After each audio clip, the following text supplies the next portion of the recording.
Hi, Namaste. My name is Henry Jolicoeur. In 2011, I made a movie about the life and teaching of Bhagavan Ramana Maharshi, mainly in his ashram in South India. When I was asking around what is self-inquiry, the main teaching of Bhagavan Ramana Maharshi for self-realization, no one could give me a good answer in plain English. The president of the ashram recommended that I talk to Mr. David Godman, who is, in my opinion, the greatest scholar on everything Ramana Maharshi and his devotees. What you're about to see is an in-depth explanation of what is self-inquiry, the process of vichara. For me, self-inquiry is now the question, who am I? That is deeply implanted in my subconscious mind, and that is at work constantly analyzing the words that I say when I say I am Canadian, I am a man, I am French. It is a very important subject matter that I did not understand at all before meeting Mr. David Godman. I hope that this presentation will bring more light and more love into your own heart. Thank you very much. Namo Ramanaya Nalam Peravazha Vimochanameyan Viraimalattal Vazha. Namo Ramanaya Nalam Peravazha Vimochanameyan Viraimalattal Vazha. I'm sitting in Palakottu in Annamalai Swami's ashram. A few minutes ago, Henri and I were discussing off-camera Bhagavan's work, Who Am I? He produced a copy and he's asked me to say a few words about it. This is the booklet, I would say, because it's only a few pages long, that contains everything that you need to know to start the practice of self-inquiry. This work originated when Bhagavan still lived on the hill around 1902. At that time, he wasn't speaking to people who came. If people came with a question, if he wanted to answer, he would write with his finger in the dirt outside the mantapam where he was staying. So this devotee called Siva Prakasam Pillai arrived and hit on the topic that Bhagavan most wanted to talk about, which was, who am I? Siva Prakasam Pillai asked this question, and Bhagavan was inspired to have a dialogue with him. Because he wasn't speaking, he wrote with his finger in the dirt. Siva Prakasam Pillai remembered most of the answers because they weren't that complicated. I think he wrote the last one down, and the rest he wrote down at home from memory. This particular dialogue then languished in his notes for about 20 years, and in the early 1920s he wrote a verse biography of Bhagavan, and at the end of it he just thought, well, that was a nice conversation I had in 1902, I'll just tack that on as an appendix. So the appendix appeared, the book came to Ramanashram. Devotees liked it because it was a very simple, straightforward primer on what Bhagavan's teachings were, both theoretical and practical. Devotees liked it so much it became published as a separate pamphlet, still in its question and answer form. And then in 1926, Bhagavan himself took a hand. He took this dialogue and he rewrote the whole thing in the form of an essay. So this is Really, the only prose work he ever wrote, Self-Inquiry, which has his name, was actually written by somebody else. So he sat down and wrote all the points that Sivaprakasa Pillai had noted down. He reformulated them in a single continuous prose work, and it was still entitled Who Am I? It doesn't exclusively cover spiritual practice. It's about the nature of world, the nature of happiness, what the mind is, and so on. But it does contain a very key section on how to do self-inquiry. When people came to see Bhagavan after the publication of this essay and asked about his teachings, quite frequently he would send them to the bookstore and say, read this little booklet, you'll find everything is in there. And if you still have some questions afterwards, if you want more elaborations, come back and we'll discuss it. So this was the primer, if you like, the help manual for Bhagavan's teachings that all beginners were asked to go through before they came back to Bhagavan and asked for further instructions. Now Bhagavan was so, I'd say enamored. He liked this little presentation so much, he asked his brother, the ashram manager, to subsidize it, to make sure that no one would be priced out of having a copy. It went on sale at incredibly cheap prices, below the cost of printing in many cases. He also encouraged devotees who were bilingual to bring out editions in other languages. So for perhaps the last 25 years of Bhagavan's life, this particular text was on sale in Ramanashram as the basic primer of Bhagavan's teachings and the first step on how to do self-inquiry for everyone who came in whatever language they spoke. My advice is Bhagavan's advice. Before you watch the film, go to this little booklet, acquaint yourself with Bhagavan's teachings, and then listen to what I have to say about them. This is the source, this is Bhagavan telling you how to get enlightened, and it's all you really need in life. Now, I'll throw one more story in before I read one extract. I have a friend who lives in Israel, in Tel Aviv, and she said, I have no idea where this book came from, but one day it plopped through my letterbox. There was a photo of Bhagavan, and there was a Hebrew copy of Who Am I? She said, I went through it, and I was a devotee of Bhagavan for 17 years after that, without feeling any need to come to India to find another book, to find another photo. I looked at these 10 pages and I thought, that's all I need to know in life. I have my picture, I have my presentation of the teaching, and I have my practical advice on how to realize the self. I'm happy, I'm content, that's all I need. Henri was asking, what is Bhagavan's simple, most basic message on how to do self-inquiry? And here it is. Question 9. What is the path of inquiry for understanding the nature of the mind? To which Bhagavan replies, that which rises as I in this body is the mind. If one inquires as to where in the body the thought I rises first, one would discover that it rises in the heart. That is the place of the mind's origin. Even if one thinks constantly I, one will be led to that place. Of all the thoughts that arise in the mind, the I thought is the first. It is only after the rise of this that the other thoughts arise. It is after the appearance of the first personal pronoun, I, that the second and third personal pronouns appear. Without the first personal pronoun, there will not be the second and third. And the next question is, how will the mind become quiescent? To which the answer is, from Bhagavan, by the inquiry, who am I? The thought, who am I, will destroy all other thoughts, and like the stick used for stirring the burning pyre, it will itself in the end get destroyed. Then there will arise self-realization. Then this is the crucial question about practice. The question is, what is the means for constantly holding on to the thought, who am I? To which Bhagavan replies, when other thoughts arise, one should not pursue them, but should inquire, to whom do they arise? It does not matter how many thoughts arise. As each thought arises, one should inquire with diligence, to whom has this thought arisen? The answer that would emerge would be, to me. Thereupon, if one inquires, who am I? The mind will go back to its source, and the thought that arose will become quiescent. With repeated practice in this manner, the mind will develop the skill to stay in its source. So those are Bhagavan's instructions on what you have to do.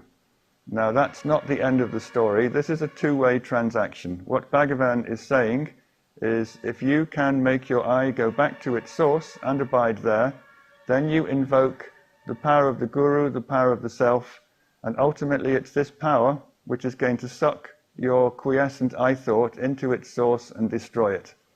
What Bhagavan is saying you have to do is, through repeated practice, take your sense of I back to its source and hold it there in such a way that nothing distracts it, nothing makes it want to go out and follow a thought. If you reach this state of effortless, thought-free I sense, then this I will be abiding at its source, but this is not liberation. This is simply the I offering itself up in a way as a sacrifice to the self. When this I no longer has any impetus to move out, when there's no momentum to chase a thought, then the power of the self will reveal itself to that I thought, it will suck it into itself, it will destroy it, and liberation will result. Your job is to take the I back to its source and hold it there. The power of the self acting through the Guru, its job is to take hold of that I and destroy it once you've done that initial process. Namo Ramanaya Nalam Peravarga Vimochanamiyan Virai. You started off by talking about the Buddha, saying that one should not take anything on trust, not take anything as a belief, but one should find out for oneself what is true and what is not true, and one should reject what is not true and hold on to truth. Now that is the essence of what Bhagavan had to say, and it's also, it's the core of what he taught about self-inquiry. Now, first of all, I want to say that if people don't know a lot about Ramana Maharshi, what they do know is that he taught self-inquiry. So they tend to conflate the two and say Ramana Maharshi taught self-inquiry and not really go into the nuances of all the other things that were going on, all the other things that he suggested, recommended. So I would like to first start by saying that Bhagavan himself did not set great store by verbal instructions. So he said that my highest teachings are the silent emanations that come off me. If you sit quietly in front of me, if you quieten your own mind and just sit in my presence or the presence of anyone else who is in this state, there's a kind of infectious quality to the state of enlightenment, and you make yourself receptive and open to it by being quiet yourself. It's a bit like having a radio receiver that's tuned to the right frequency. The right frequency to receive the emanation of a jnani is inner quiet, inner silence. If you can turn your own dial to that particular setting, then you find out what the state of that jnani is without any intermediary instructions or practice. Somehow by a kind of osmosis, you absorb the emanations of his state, and that state becomes your own. So for him, that was the highest teachings he had. Then we come down one level. Some people, they can't do it, or they want a dialogue, or they want instructions. They feel a compulsion to do something. They can't be quiet, they can't put themselves in the state where the emanations are going to show them the experience. So then Bhagavan would quite often, instead of giving them a practice, he would say, you are already enlightened. Now, people would say, yes, I know that, but what do I do? It slides off most people.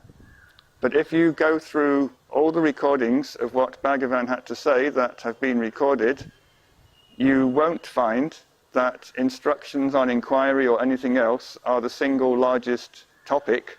The thing he said most often, in various shapes and forms, was, you are the self, you are consciousness, you are Brahman, you are already free, etc., etc.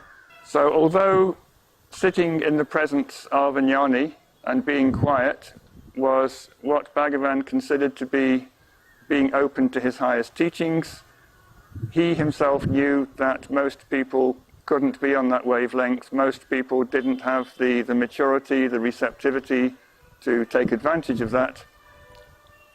He would try for a time. He might say, but you're already enlightened, you're already the self, you're already Brahman.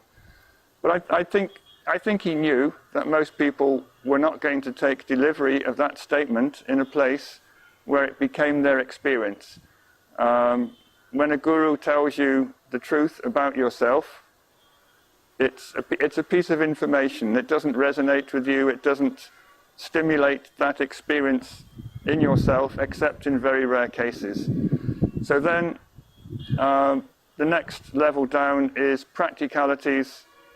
I'm not getting the experience by sitting here quietly. I'm not getting the experience because you've told me I am the self.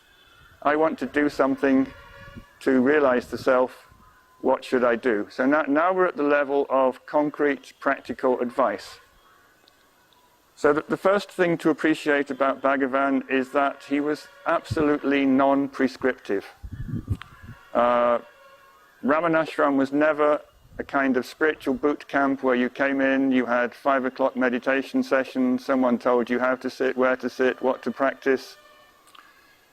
If you came to Ramanashram, you sat with him in his presence.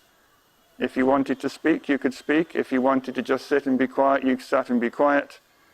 If you had a doubt or a problem, you could go up to him and you could say, Bhagavan, give me some advice, or Bhagavan, help me, or what practice should I do?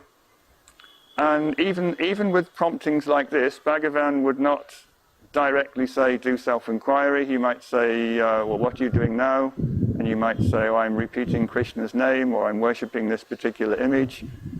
And although he is on the record as saying that self-inquiry is the most direct way to get enlightened, even then he wouldn't tell you to do it. He would say, very good, carry on.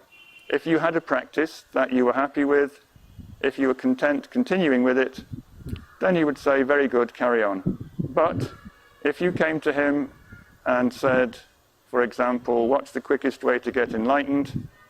Almost invariably he would say self-inquiry. And if you came to him and said, I'm not happy with my japa or my pujas or whatever, do you think I should do something else? Then he might push you gently in the direction of self-inquiry. He did say on innumerable occasions that there are only 2 effective methods to get enlightened. One is to do self-inquiry, and the other is complete unconditional surrender to Guru or God.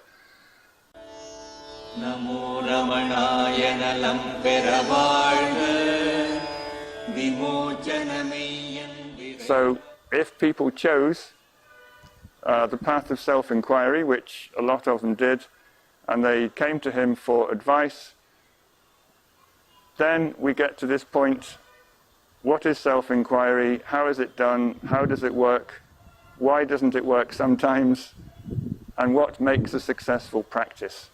Now, to answer all these particular facets, I want to explain first how Bhagavan saw the mind and how he thought it should be eliminated, because that's what self-inquiry really is.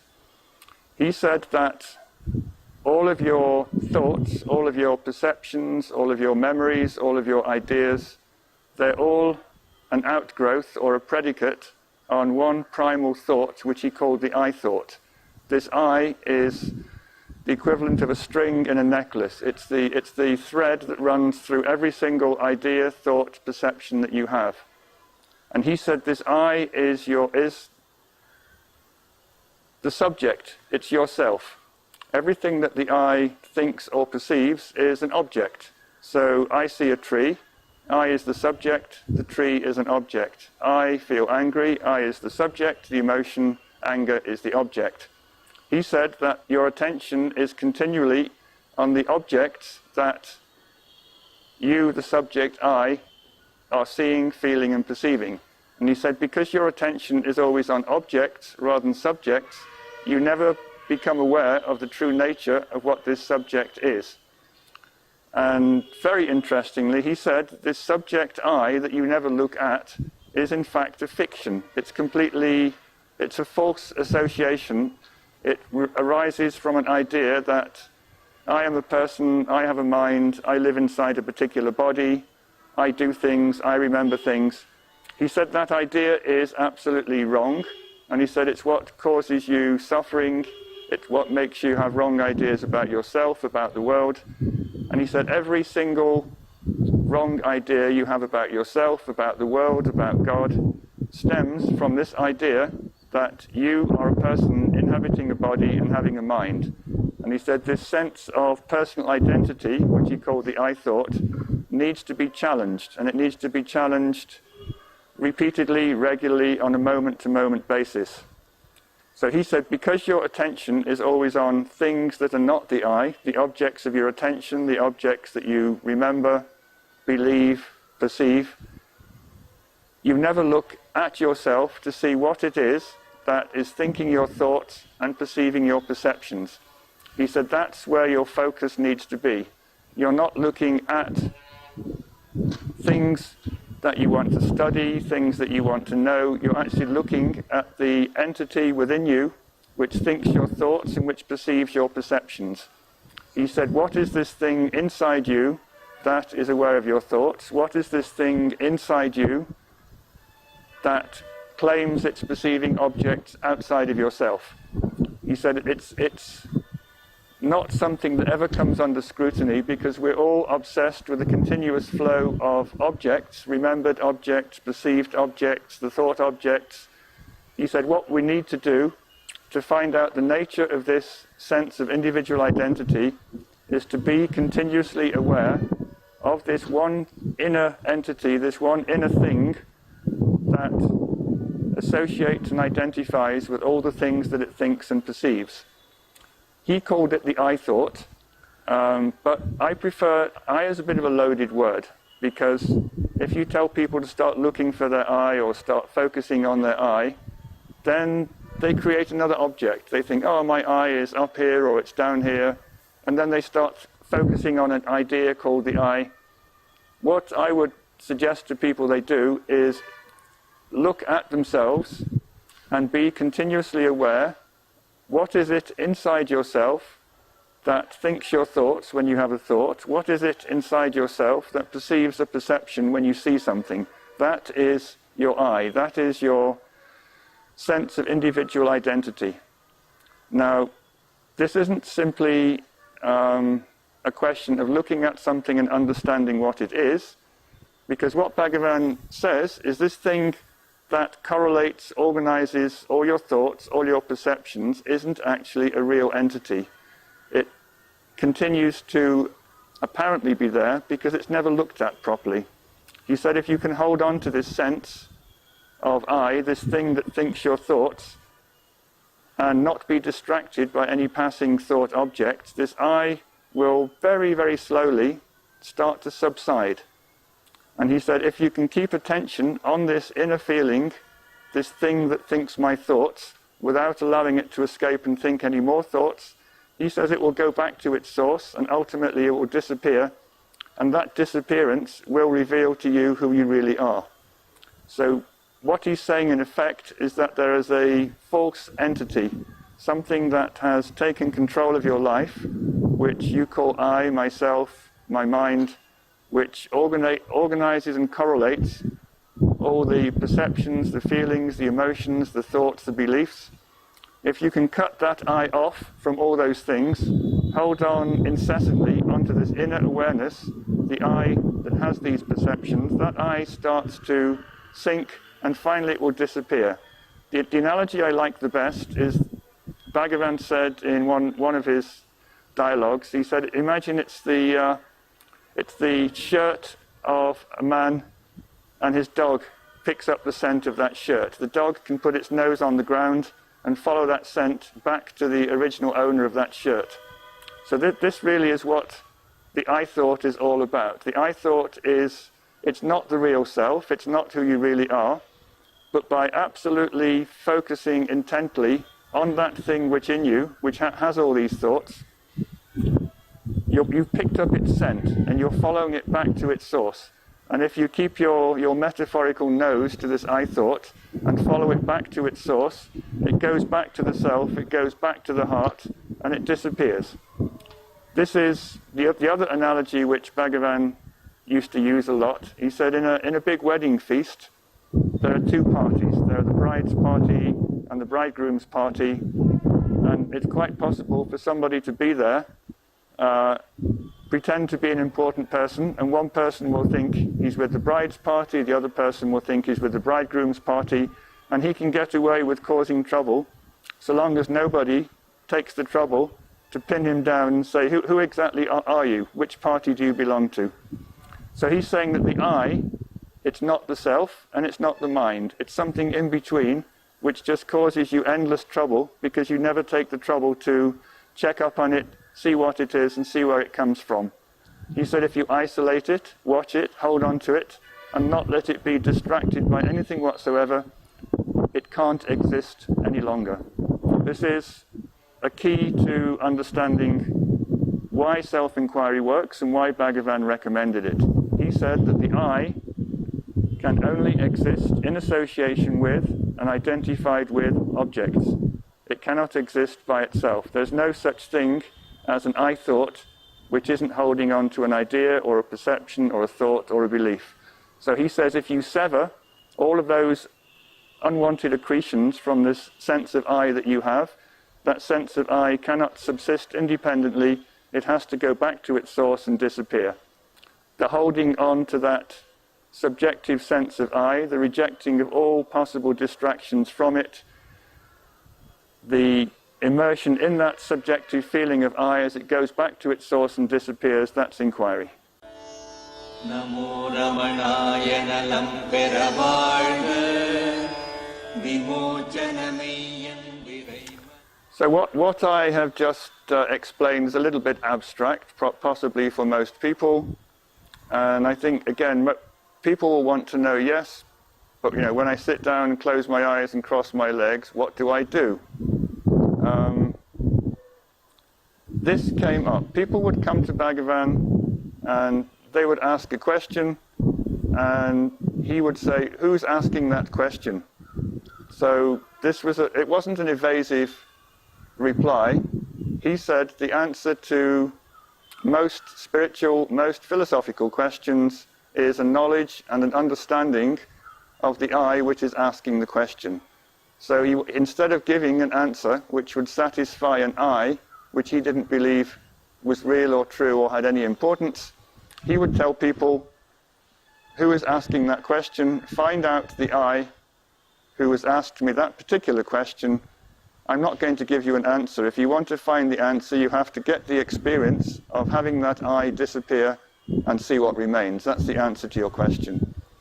So this was kind of a bit frustrating for a lot of people.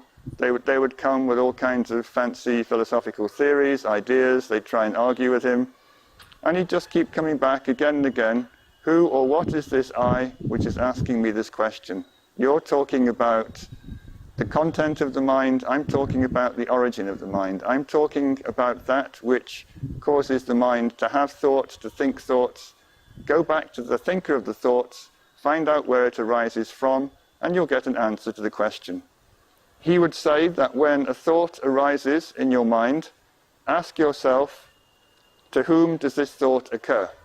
This is a way of transferring attention from the object that you're thinking about to the person, the subject who's having the thought.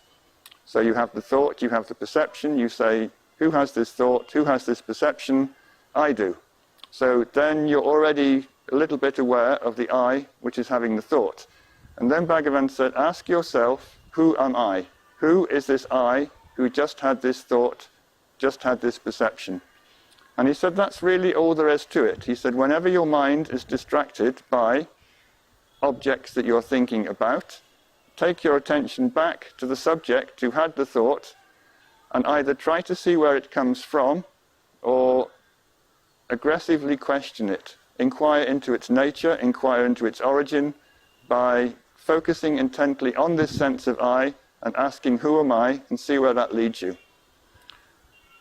It's not rocket science. It's a simple one-step process. He said every time your mind is on something else other than the I, take it back to this I, be aware of that I, intently, vigilantly, be aware of that subjective feeling of I inside yourself.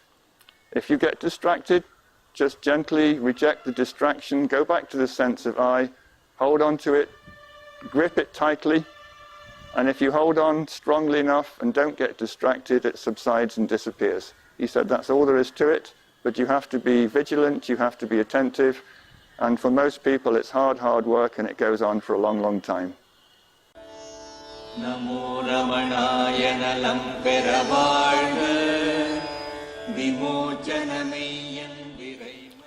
There are two ways you can look at this. Bhagavan said you can either ask yourself, who am I? Or you can simply be aware of this I thought, hold on to it intently and watch it disappear. Sometimes he would tell people, just ask yourself, who am I? Find out what is this I and where it comes from. And at other times he would just say, hold on to the I thought.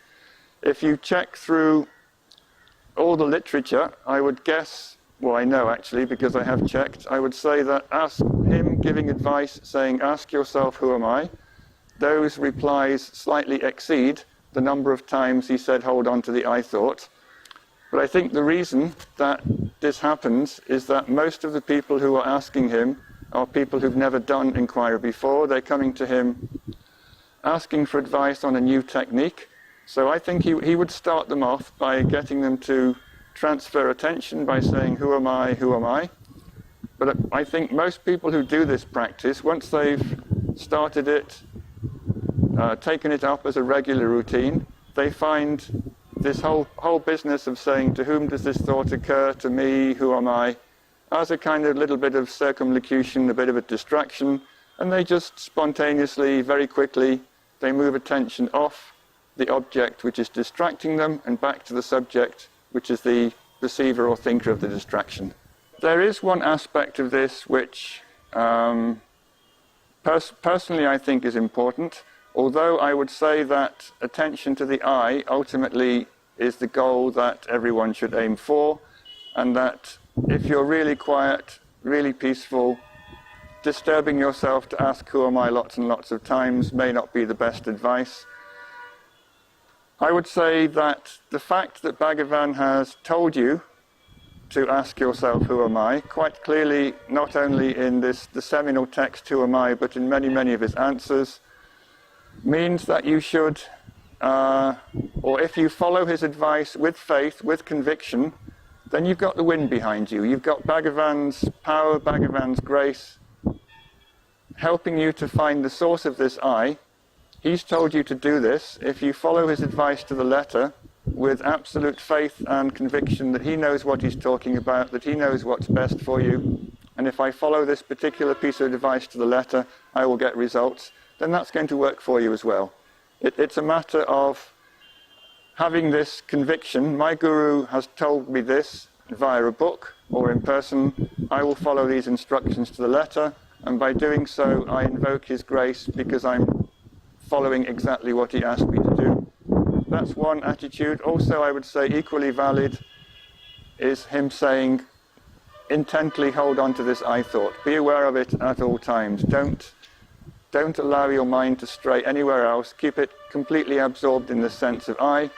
If you do that, then this I has to vanish. It can't stand constant scrutiny. Namo Ramanaya Nalam Peravalga Vimochanameyyan. So I would like to qualify or expand on what I just said a little bit.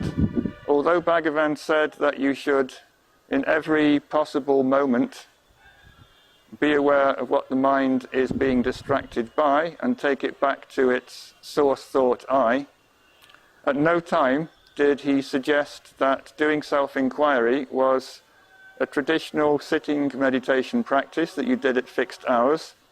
At no time did he ever give permission for any of his devotees to give up any worldly obligation that they had. He said this is something that you fit in at all times of the day, whenever your mind is not required for your work or your family. He didn't think it necessary to go to a cave, go to a monastery.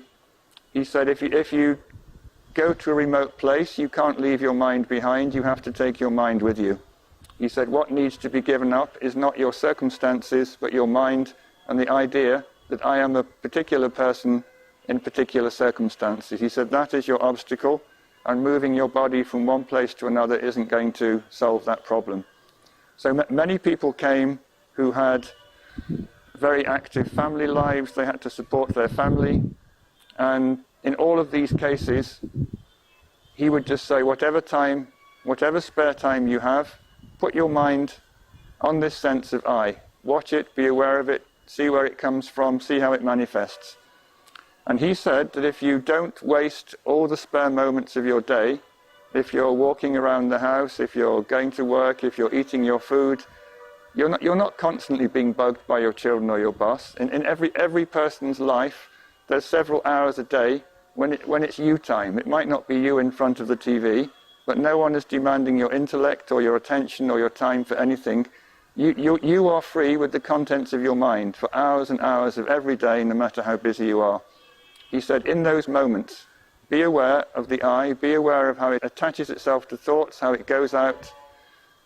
Watch this process, go back to this originating I that's the cause and source of all these thoughts, and just hold on to that I. Now he said, in the busiest life, the most chaotic life, if you can use your spare time to go back to the source, hold on to the I, then he says you will create a current of awareness, a current of silence, a current of peace. And in those hours of the day when you have to do your job, when you have to look after your kids, he said that prevailing background current will be there because you've established it in those spare moments when your attention wasn't required for family and job. So he never said it's something you do at fixed times. He never said you have to give up your job to do it. He said destiny will give you a particular script. Don't skimp on that script. Whatever duties you've been given, fulfill them to the best of your ability. But in every spare second you have, be aware of that I, hold on to that I, and in all the other times of your day when you're busy, you'll feel a peace, quiet background current that's a result of channeling all your spare time, all your energy into a search for the I. Namo Ramanaya Nalam Peravarga Vimochanameyan Viraima. Now, one thing that some people have a fixed idea about is that self-inquiry involves focusing on a particular place in the body. Now, this is, I would say, a misconception that has several origins. Ramana Maharshi used to say that the individual I manifests first in the body in a little small spot on the right side of the chest, and from there it jumps up to the brain and says, I am this body, this is me. And he also said that if you do self-inquiry successfully, then this I will go back to this place on the right side of the chest and will ultimately disappear there. So this led many people to conclude that since Bhagavan was asking them to find the source of the I, they could focus on this place, which he said was the source, and by focusing on this place, they could make it disappear. Now, he never ever agreed with this. And the reason is what I explained earlier. If your I is looking at an object of attention, it's already extroverted itself, it's already risen to the brain, it's already up there going, me, me, me, I am now looking at somewhere else. The only way to make the I go back to its source is to isolate it from all the objects, all the thoughts, all the perceptions that it normally hangs on to, and when it's been completely shorn of all those associations, it gradually, slowly subsides back into this place and disappears. If you look at a place in the body, whether you're focusing on the Sahasrara or the heart center, then your I it's out, it's strong, it's in the brain, it's thinking, it's doing the thing it likes best, which is creating a little world for itself. What it's not doing is subsiding into its source. You cannot make the I disappear by looking at an object. This is Self-Inquiry 101. This is the fundamentals of why inquiry works and why other methods don't work as well. If you're looking at an object, the subject is not going to subside.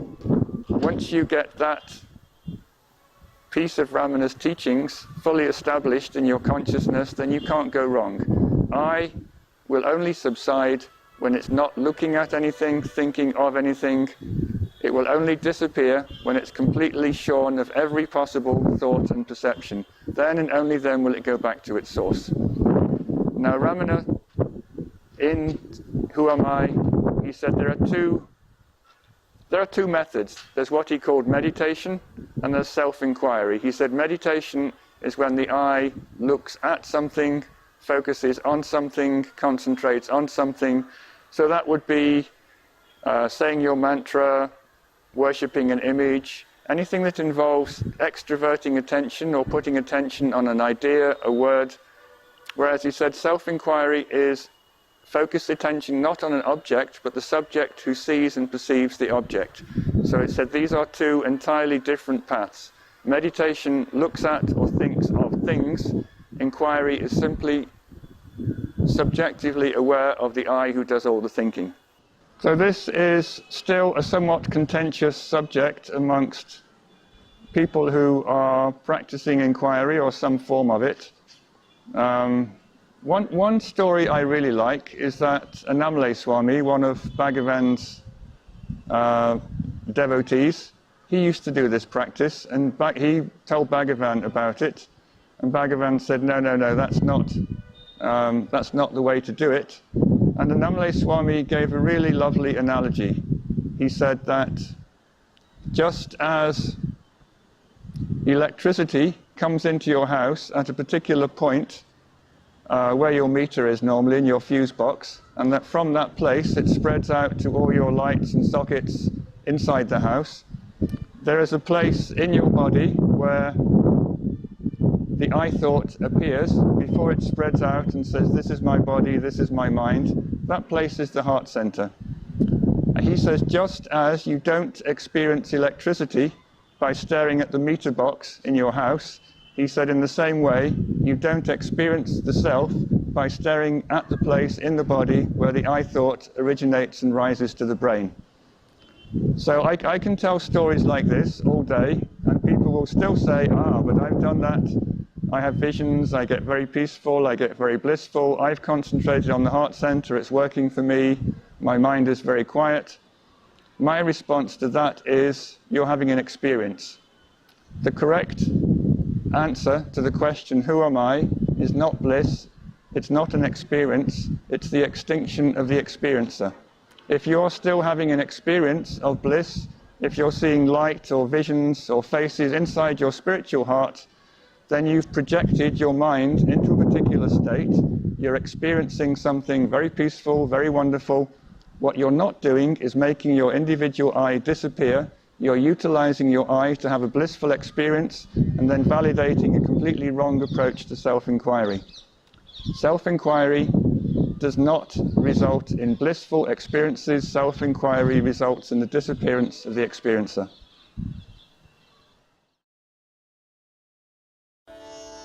நமோ ரமணாய நலம் பெற வாழ்க விமோச்சனமெய்யன் விரைமலத்தாள் வாழ்க நமோ ரமணாய நலம் பெற வாழ்க விமோச்சனமெய்யன் விரைமலத்தாள் வாழ்க நமோ ரமணாய நலம் பெற வாழ்க விமோச்சனமெய்யன் விரைமலத்தாள் வாழ்க அடிமுடிக்குண்டாய அநாதித் தொடர்பின் விடமுடியாமை